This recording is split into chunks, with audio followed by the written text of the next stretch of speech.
Chapter 12. Guru Puja. There are too many hypocrites, all thistal cough self-realization, and they just become more selfish. I hesitated outside the door to Ma's room. Uncle Deon Arine's angry words, so unlike him, shocked me. He had never talked like that in my presence. Was he referring to me? "Plenty good, pundits. What about Baba?" responded Ma quietly. "How do I know he's not a hypocrite too? It's business with all of them. They do nothing without pay. Nothing!" The anger in my uncle's voice cut me like a knife. I had never guessed that he held such deep resentments. Why had he asked me to bless his car and insisted upon paying me? "You are paid for teaching at the school. Why should the pundits work for nothing?" "But some pundits are so rich. They get so much money. And mainly from the poor. How many hundreds of good luck pujas are said for a sweepstakes, but how many come out winners? The pundits know everyone can't win, but still they take everyone's money. If it weren't being done in the name of religion, those hypocrites would be put in jail for fraud." "But the poor pundits, what they go do?" asked Ma. "Pli does ask them to do puja, and they does do it. Of course, that's their business. And when most people don't win, the odds take care of that. The pundits say it's their karma, something they did wrong in their last janma. If you rely on Baba's pujas, your chance of getting to heaven is the same as winning the next sweepstakes." "Shh, you're talking too loud. Someone will hear." "Perhaps the whole world should hear," he replied in a quieter voice. Stunned by my uncle's attack upon the very heart of my religion, I quietly tiptoed away. I had thought that Uncle Deonarine was becoming favorable toward Hinduism again. Certainly he had never given me a hint that he felt like this. He was trying to be too logical, the very thing he had cautioned me against. One could not make a science out of religion. I must persuade him to begin the practice of daily meditation. It was the only way out. Lord Krishna was right, of course. If one really practiced yoga, nothing else mattered. On the way to school that morning, however, Uncle Deonarine was full of utopian talk about the miraculous transformation that a progressive educational system would make in Trinidad. This was the enlightenment that he believed in. It was impossible for me to turn the conversation to yoga. More clearly than ever, I saw that he and I were poles apart. He was eager to tackle problems in a world I saw as Maya, problems that the Vedas said could only be solved by denying they existed and treating them as pure illusion.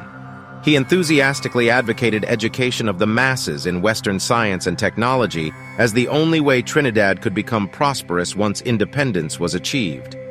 How could I discuss with such a man the inner enlightenment a guru must achieve within himself and pass on to his followers?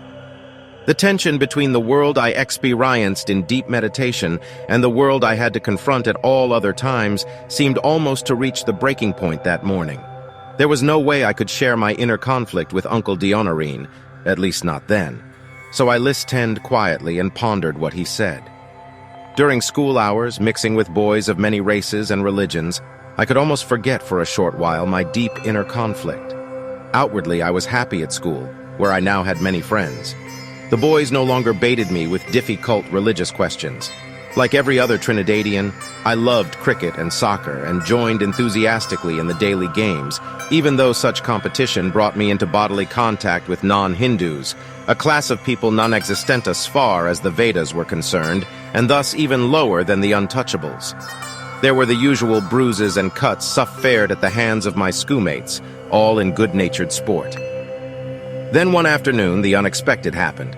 In the midst of a routine soccer game, running across the field in hot pursuit of the ball, I found myself suddenly on the turf, writhing in agony, a hot, searing pain shooting through my lower abdomen. Classmates and the teacher on duty gathered around quickly.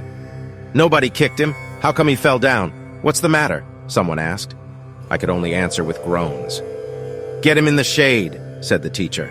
Swimming in a sea of pain, I felt hands lifting me, then everything went black. The ride in Uncle Deonarine's car was a blur of dream-like motion and agony. In the doctor's office, I lost track of time and voices. The last thing I remembered was hearing the doctor say something about another few minutes and the appendix would have burst. I awakened hours later under clean white sheets in a hospital room minus part of my intestines, that pain in my side still there but throbbing now to a slower beat. "You were lucky, Rabbi," Uncle Dionorine exclaimed with evident relief when he visited me the next day. The doctor said it was a close shave. On the third day, and feeling much better, I was allowed to get up and go to the toilet on my own. Opening the bathroom door to return to bed, Ifel-tan excrucia ting jolt of pain hit my right side. The room began spinning crazily and growing dark. Fighting to keep from losing consciousness, I grabbed wildly for the door handle but didn't find it. The blurred memory of a small jungle clearing on the edge of a cliff, and something my mother had told me years before came back again. "Jesus, help me!" I cried. I felt a hand grip my arm and hold me up, though I knew there was no one in the bathroom. The darkness lifted. The room stood still once more, my eyes focused. Every twinge of pain had vanished, and in its place a remarkable feeling of well-being and strength surged through me. Back in bed, I lay motionless for a long time, trying to understand what had happened. It was hard to believe, yet it was true. A strange calm had settled in the room. I fell into a deep sleep. When I awakened, I noticed that someone had left a small Christian tract on my bedside table, the first one I had ever seen. Written by someone called Oswald J. Smith, whom of course I had never heard of, it was about a young man who had become a follower of Christ. It moved me deeply, but my mind was too crowded with the world of Hinduism to really understand. Jesus was soon forgotten again. I already had too many gods to worship all of them properly, so adding one more to the list would only have increased my burdens. Indeed, I often struggled with the problem of which god I should worship the most. I feared them all, but I divided most of my attention between Shiva and Krishna. Each evening after arriving home from school, I would retire into the prayer room, my holy place. At exactly 6 p.m., with deep feeling, almost as though I were creating life, I would solemnly light the sacred Daya flame on the second step in the very center of the altar. Before sitting down on the floor in lotus position for meditation and contemplation of the gods, I would perform my arti. Ringing a small bell with my left hand, on my right I balanced the large brass plate with the lighted Daya in the center surrounded by fresh flowers, moving it in a clockwise circular motion 3 times around each deity, while repeating the appropriate mantra. One evening, something horrible happened. While doing the arti in front of Shiva, I accidentally bumped Krishna with my elbow, knocking the great god from the altar onto the floor. Horrified, I quickly picked up the small brass figure. Caressing it gently, I discovered to my dismay that the fall had bent Krishna's flute and an arm. What consternation swept over me. I held Krishna tightly over my heart, feeling so remorseful, wanting to say I was sorry, yet knowing that no apology would be accepted. There could be no forgiveness. The unchangeable law of karma forbade it. The payment that would be demanded of me in my next life, or perhaps even in the present one, for such a heinous crime was something I dared not imagine. No doubt the penalty would be severe. Yet if that little brass figure had such great power within it, why did it fall so easily? In view of the obvious helplessness of these little idols, my abject fear of them began to seem absurd. In spite of unanswerable questions and the deepening conflict I felt, every waking moment that I wasn't at school or doing homework, and I did too little of that, I spent in zealous pursuit of my religious duties. I could only hope that my continued faithfulness would be recognized and rewarded, although self-realization had now become for me more of a dream than a hope. I meditated as much as ever and still experienced heavenly music, psychedelic colors, astral travel and spirit visitations in my trances. But that sense of being Brahman, Lord of the universe, the great mind embodied in many forms, which had excited me for years, now eluded me. Moksha seemed an impossible goal for the present life. I was fearful that it would take many more reincarnations. I didn't know how many. Why did the futur have to be so uncertain? My father's achievement seemed more awesome than ever. Truly, he must have been an avatar. Obviously, I was not. I was determined to be a great guru, and in the eyes of many, I already was. But I would not reach nirvana in this life. My alternate goal, to be reincarnated as a cow, holiest of creatures, had been shattered too. Nothing was certain, but I would never admit my doubts to anyone. Outwardly, I was as sure of my religion as ever, and the honor I received from Hindus was growing.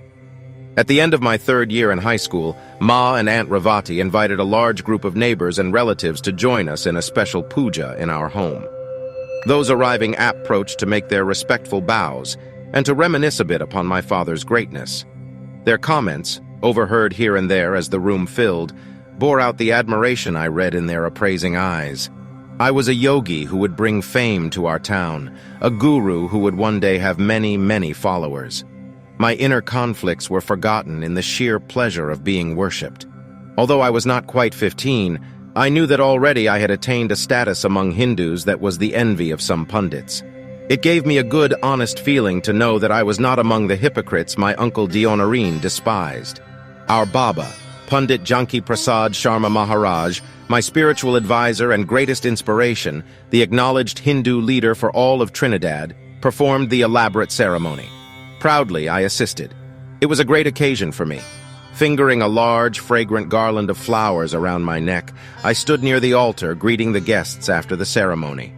A neighbor laid several pieces of money one after another at my feet and bowed to receive my blessing, the Shakti pat that every worshipper craved because of its supernatural effect. I knew her to be a poor widow who earned pitifully little for her long hours of hardal abor. The offerings I received at one ceremony would far exceed her wages for a month. The gods had decreed this system of giving to Brahmins, and the Vedas declared it to be of great benefit to the giver, so why should I feel guilty? Uncle Dionarine's words rose vividly before me in all their venom. It's a business with all of them. They do nothing without pay, mainly from the poor. I glanced at her small offering of coins uncomfortably. Of course, I had much to give her in exchange. Reaching out to touch her forehead in bestowal of my blessing, I was startled by a voice of unmistakable, omnipotent authority. "You are not God, Rabbi!" My arm froze in midair. "You are not God!" The words smote me like the slash of a cutlass felling the tall green cane. Instinctively, I knew that the true God, the creator of all, had spoken these words, and I began to tremble. It was a fraud, a blatant deception to pretend to bless this bowing woman. I pulled back my hand, acutely aware that many eyes were watching and wondering. I felt that I must fall at the holy feet of the true God and ask his forgiveness. But how could I explain that to all these people? Abruptly, I turned and pushed my way through the crowd, leaving that poor woman staring after me in bewilderment. Inside my room, I locked the door, tore the garland of flowers from around my neck with trembling fingers, flung it to the floor, and fell across my bed, sobbing. Ma had seen me leave and had looked at me with compassion, a kindness I didn't deserve. I had not spoken to her for nearly a month. In her sweet way, she had reproved me ever so gently for an angry argument I had provoked with my aunt. It had been clearly my fault, a shameful exhibition of self-righteous pride before the whole family. I had rejected Ma's pleas to apologize. Instead, I had stormed from her room shouting that I would never speak to her again. She had sent my cousins one by one to my room with fruits and other gifts, pleading for a reconciliation, but I had spurned every offer. Now I choked on that bitter memory as I lay broken under the reproof of the true God, conscience-stricken that I had dared to accept the worship which only he deserved. My whole world of pride was crumbling. I wanted to tell this God that I was sorry for the way I had treated my aunt and Ma and so many other P0PL, and most of all, sorry for the way I had robbed him by taking to myself the worship of men that only he deserved. But I didn't know how to address him, and surely there could be no forgiveness anyway. The law of karma would repay me what was due. A crime such as I had committed would make a disaster of my next reincarnation. It might be thousands of rebirths before I reached the Brahmin caste again, even millions. Who could foretell the painful path I must follow to climb back so far? As horrible as my future seemed, facing the present was even more painful.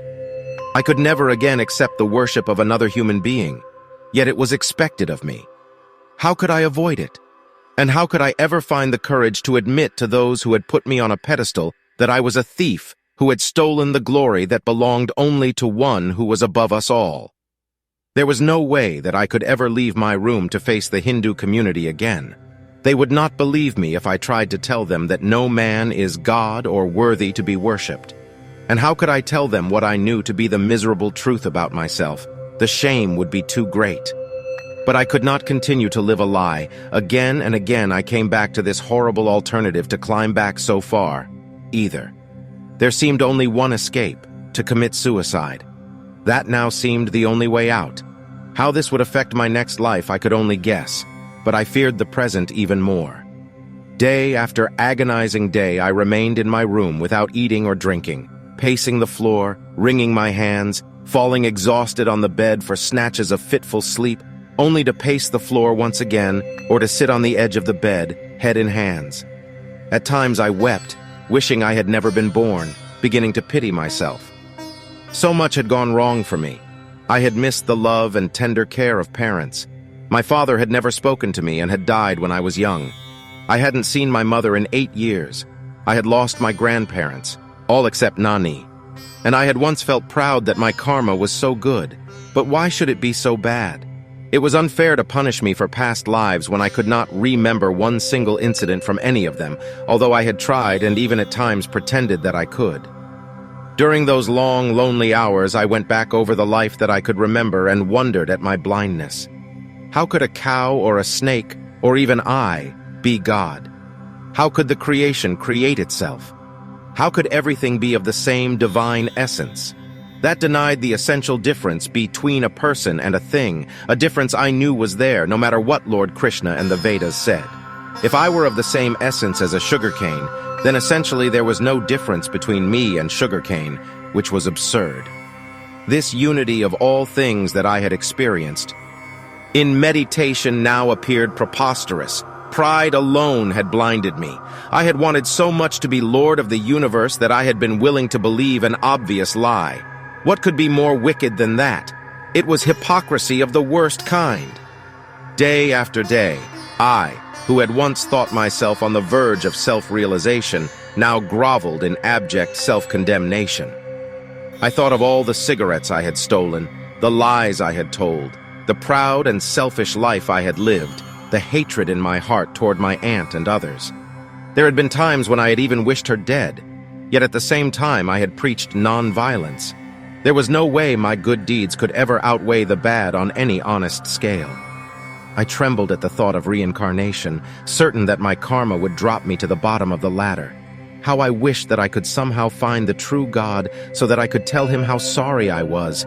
Yet what was the point of it, since karma could not be changed?